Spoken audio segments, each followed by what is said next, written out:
O Brasil é o maior produtor mundial de cana-de-açúcar, com uma safra de 680 milhões de toneladas. O Centro-Sul concentra 91% dessa produção e o Norte e Nordeste outros 9%. O país é o maior produtor de açúcar com 46 milhões de toneladas, ou 25% da produção global. E é também o maior exportador, 35 milhões de toneladas, ou 50% da exportação mundial. O Brasil é o segundo maior produtor de etanol, cujo ranking é liderado pelos Estados Unidos. Na safra 23-24, o país produziu 36 bilhões de litros, dos quais 6 bilhões de litros foram de etanol de milho. O Brasil exporta cerca de 20 bilhões de dólares entre açúcar e etanol. Isso representa a terceira exportação do agro, após a soja, carnes e produtos florestais. O valor bruto da cadeia sucroenergética é superior a 100 bilhões de dólares e gera um PIB de cerca de 40 bilhões, ou cerca de 2% do PIB brasileiro. São 345 usinas e mais de 70 mil fornecedores em 1.200 municípios, cultivando quase 10 milhões de hectares. O setor sucroenergético gera mais de 730 mil empregos formais e 2,2 milhões indiretos, e segue em expansão na produção de energia elétrica e biometano. A cana-de-açúcar representa a principal fonte de energia renovável do país, garante 17% da matriz energética brasileira e é a quarta fonte da matriz elétrica. A cogeração de eletricidade a partir da palha e bagaço da cana-de-açúcar atingiu 21 terawatts-hora em 2023. Isso equivale a quase 25% da energia gerada pela usina de Itaipu. Sobre as perspectivas do setor, o pesquisador Evaristo de Miranda conversa com José Guilherme Nogueira. Ele é agrônomo com pós-graduação na FGV e na Universidade de Harvard, com mais de 15 anos de experiência em gestão e planejamento estratégico em cooperativas e associações do agronegócio. Preside atualmente a Orplana. Olá, bem-vindos ao Brasil Verde, um programa dedicado à sustentabilidade da agropecuária brasileira.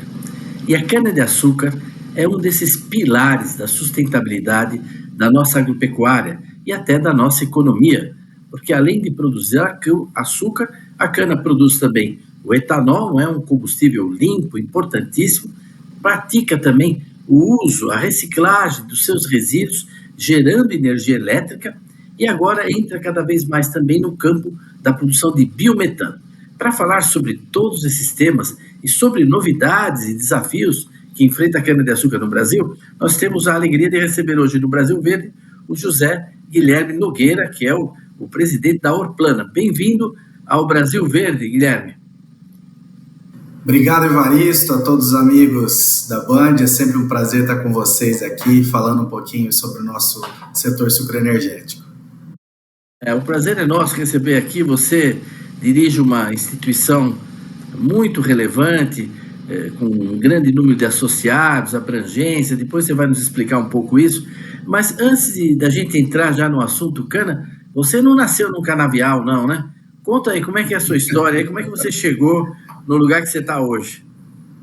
Não, vamos lá. Eu sou mineiro, eu sou do sul de Minas Gerais, nasci numa cidade chamada São Gonçalo do Sapucaí, né?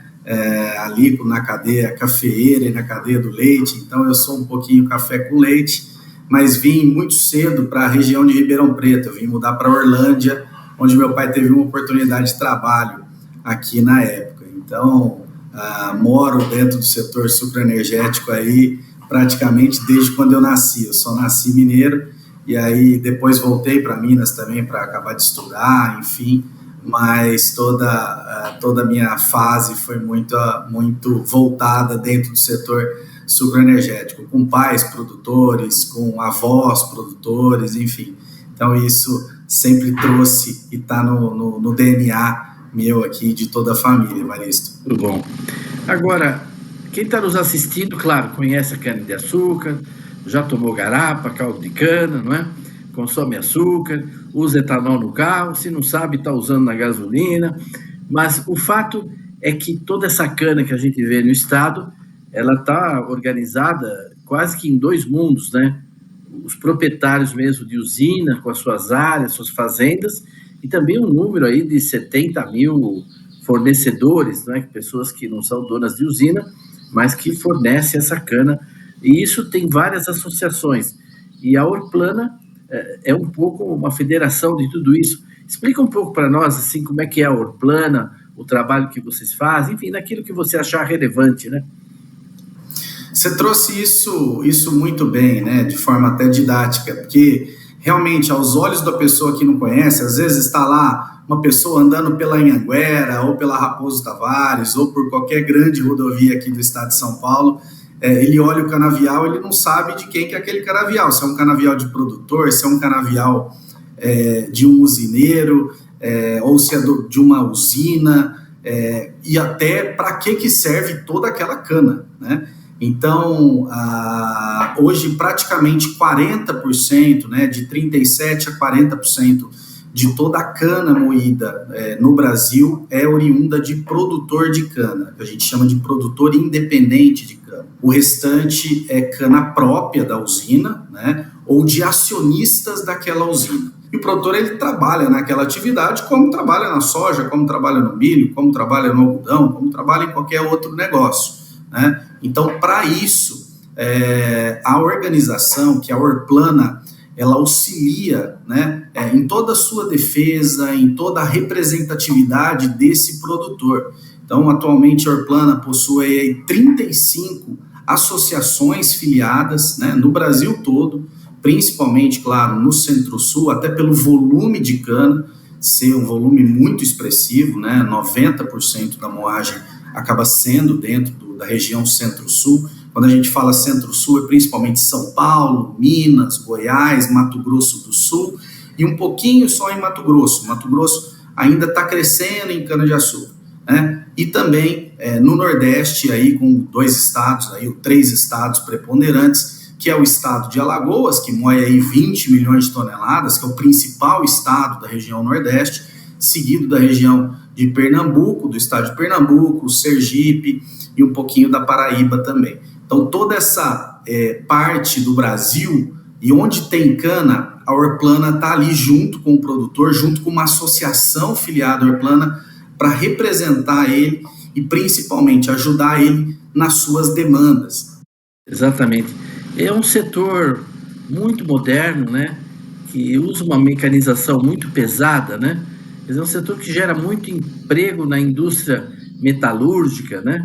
Na indústria do aço, de componentes, porque são máquinas grandes, não é? E caminhões, transportadoras, né? Quer dizer, você tem um setor que tanto na montante, na jusante, mobiliza, mantém, cria, suscita, se articula com a indústria brasileira, não é isso? Sem dúvida, sem dúvida. A cana-de-açúcar, ela tem algumas características bem peculiares, né? Eu acho que o primeiro é o tamanho e a quantidade de biomassa que essa planta gera. É impressionante a gente ter volumes aí de colheita de 130, 140 toneladas de cana por hectare, né? Então é um volume de biomassa muito grande junto com a cana. E para a gente mover tudo isso, colher tudo isso e trazer isso para dentro da usina, precisa, claro, de um esforço grande, né, de máquinas, de equipamento. E também a cana, né, não é porque ela gosta ou gostou do clima do Brasil que ela vai muito bem por aqui, né? São dezenas de anos de pesquisas, de desenvolvimento em variedades de cana. A cana é uma cultura oriunda da Índia, ela não é brasileira, é uma cultura índia, da Índia, então ela se adaptou aqui muito bem, veio lá com os portugueses na colonização, entrou ali no Nordeste, depois veio para São Paulo e na região de Ribeirão Preto, no Triângulo Mineiro, né, nesse clima ela se adaptou muito bem. E as variedades hoje que a gente tem, junto com os institutos de pesquisa, trazem aí todo esse volume grande de biomassa e toda essa mobilização que a gente tem para moer essa cana e, claro, conseguir fazer vários subprodutos dela, né?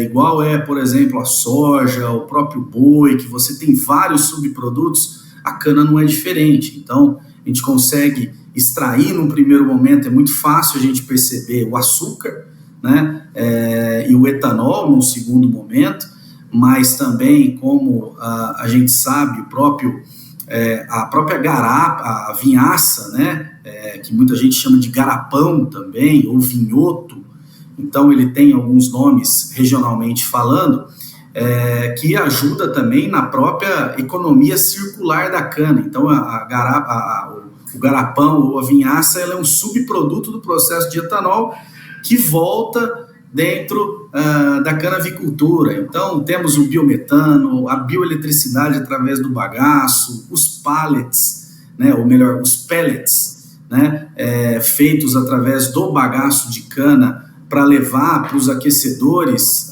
no hemisfério norte, para queimar, para aquecer. E, além disso, por exemplo, os próprios diferentes tipos de álcool, né, álcool de cabeceira, álcool para cosmético, álcool para alimentação.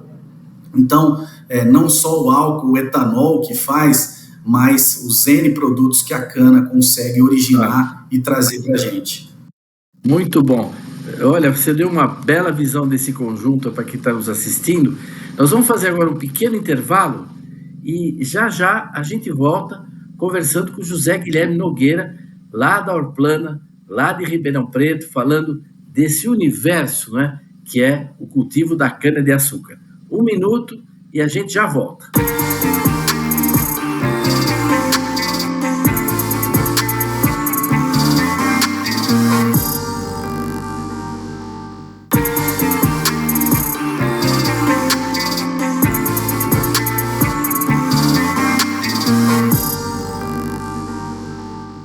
Olá, estamos de volta no Brasil Verde conversando com José Guilherme Nogueira, da Orplana.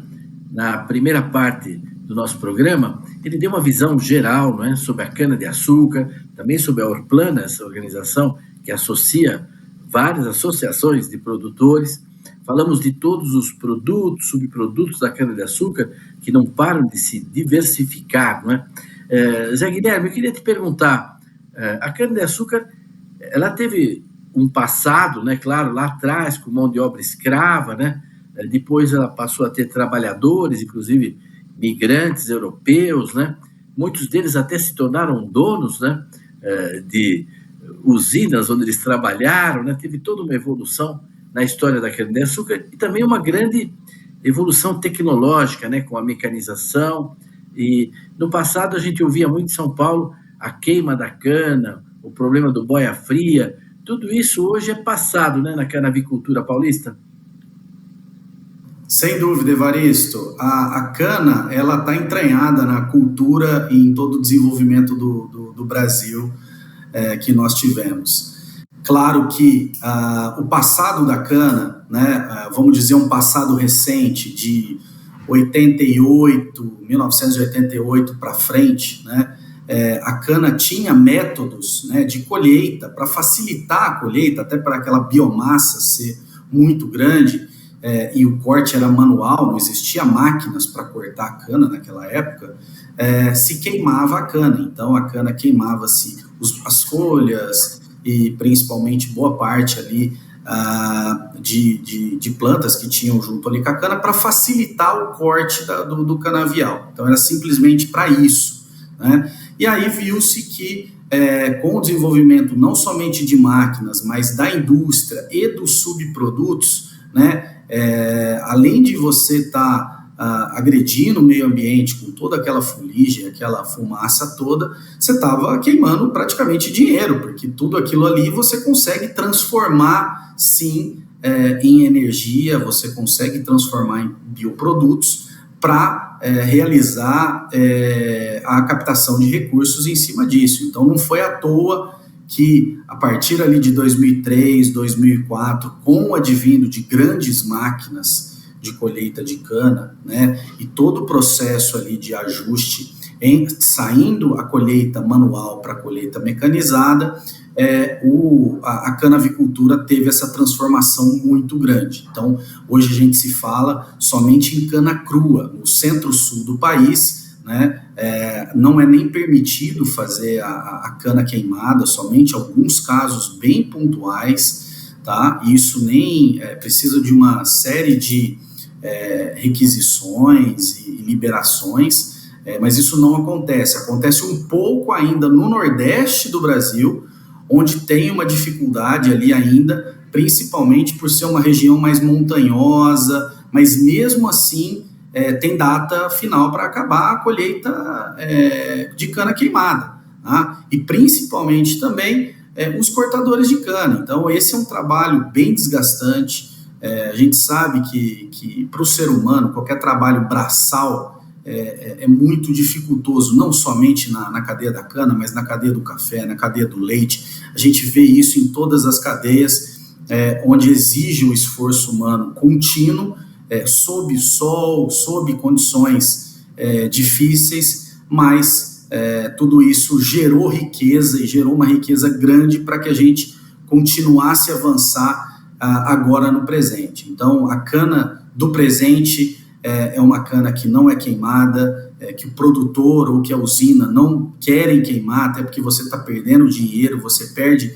toda a maturação da cana, você perde todo um processo técnico ali da cana, que inclusive se aquela cana for queimada e não for colhida, ela degrada, ela perde açúcares, ela tem inversão, então é muito ruim para o produtor. E aí para esse presente todo, né, para os dias atuais, para nós, esse desenvolvimento faz todo sentido.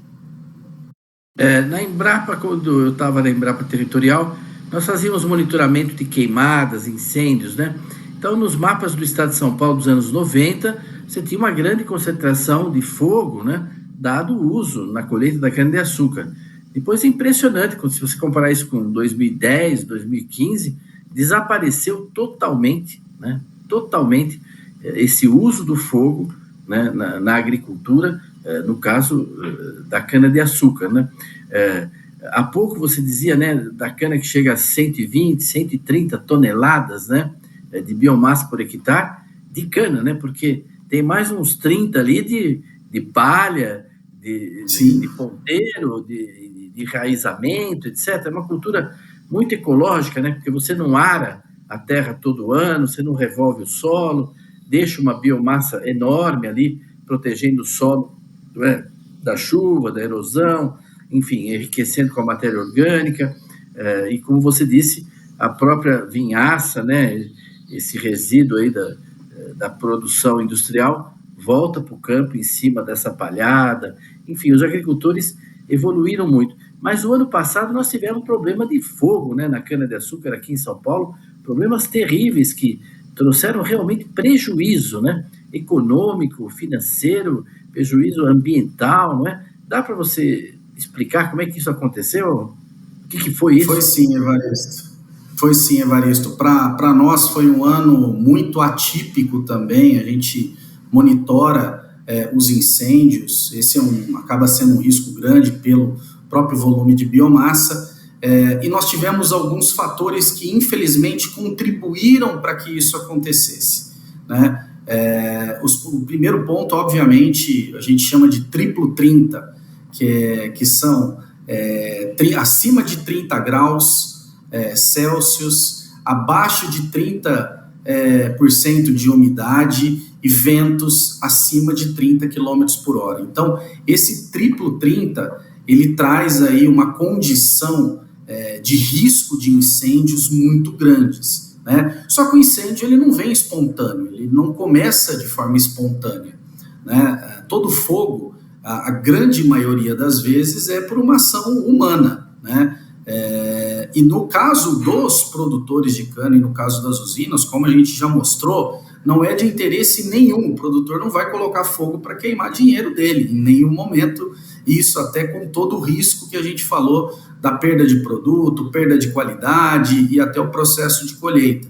Mas o grande ponto que a gente viu foi uma seca muito longa, né? Antigamente a gente nem falava de... antigamente a gente falava muito de veranicos, né? A gente tinha momentos de veranico, e depois começaram algumas semanas, né, ou mesmo 2 ou 3 semanas com uma parte muito seca daquele momento do país. Nós ficamos com 170 dias sem chover, né? Então a condição estava muito favorável para os incêndios acontecer. E como eu disse, o incêndio ele não começa de forma espontânea, ele vem com uma ação humana. E a gente percebeu nesses incêndios, na grande maioria dos incêndios, principalmente nos de agosto, onde acometeram aí os incêndios na região de Ribeirão Preto, de Sertãozinho, de Barretos, né, que os incêndios iniciavam na beira de rodovias, né, ou mesmo em linhas de trem, próximo a linhas de trem, e isso passava para os canaviais que estavam ali, mesmo com os aceros, ali passava para os canaviais, um momento muito seco, com muito vento, e aí, quando acometia os canaviais, para quem já viu o incêndio em canavial, é muito difícil de apagar aquele incêndio, então fica praticamente impossível. Claro que a gente não pode deixar de falar também dos incêndios que foram criminosos também, que aconteceram. Então, mesmo uma pessoa que mora próximo à cidade e vai fazer a limpeza de um terreno ou vai fazer qualquer outro tipo de coisa nesse ambiente, ou melhor, nesse cenário muito seco, com ventos, né? Às vezes até a pessoa não sabe disso, mas é criminalmente responsável se ela fizer uma fogueira ali para limpar o terreno ou fazer qualquer outra coisa nesse sentido, porque o risco de pegar fogo nas matas nativas, nos canaviais, ou mesmo em florestas de eucalipto, florestas plantadas, é muito grande. Então, fora isso, ações aí que a gente vê até de cunho duvidoso, que pessoas colocando fogo aí para realmente ter problema com alguns produtores ou com usinas, Evaristo. Eu sei que nas investigações da polícia, ela realmente identificou claramente incêndios criminosos e teve gente presa e até condenada, né, por isso. Sem dúvida. Então, para quem está nos assistindo nas cidades, né, acho que é importante deixar claro isso, quer dizer, nenhum produtor de cana tem interesse em pôr fogo no seu patrimônio, nenhum agricultor tem interesse em pôr fogo no seu patrimônio, né? O incêndio é um fogo fora de hora, fora de lugar, destrói patrimônio público, patrimônio privado, né? Não tem hora para parar, não tem hora para começar, enfim, é um desafio lidar com isso, mas assim, se tem alguém que não está interessado nesse fogo, é hoje o produtor rural, não é? E para o futuro, como é que você está vendo essa evolução do setor? Nós estamos caminhando aqui para o final do programa, eu queria te passar a palavra para você colocar um pouquinho o futuro, deixar uma mensagem para as pessoas que nos assistiram. Vamos ter ocasião, talvez, de você voltar aqui para detalhar algumas dessas caixinhas que você trouxe, né? Mas, seguindo ainda nessa visão mais geral que foi o programa de hoje, como você está vendo aí os desafios para a cana-de-açúcar? Claro. Bom, para o produtor, na visão do produtor, ele tem alguns desafios que, para desenvolver ainda mais e ter rentabilidade e esse negócio alavancar conforme alavancou em todos os anos que a canavicultura esteve no país, né? A gente tem alguns movimentos que trazem um alento aos produtores no sentido de descarbonização da nossa frota. Então, aí a possibilidade de já migrar os 27% de etanol dentro da gasolina para 30%. Então, certamente, para quem não sabe, a cidade de São Paulo é uma das megalópolis com qualidade do ar mais limpas do mundo, né? Então, comparado com Nova York, Bogotá, Cidade do México, enfim, essas cidades que têm uma emissão de diesel ou de combustíveis muito forte, no caso de São Paulo é bem diferente. Então, isso são pontos que levam aí favoráveis para a cadeia. e que trazem um alento aí que vamos precisar bastante de etanol. Mas, ao mesmo tempo, a gente vê políticas públicas aí de outros países ainda permanecendo nos combustíveis fósseis. Isso certamente vai em contrassenso a tudo que o país vem pensando e as formas da gente trazer.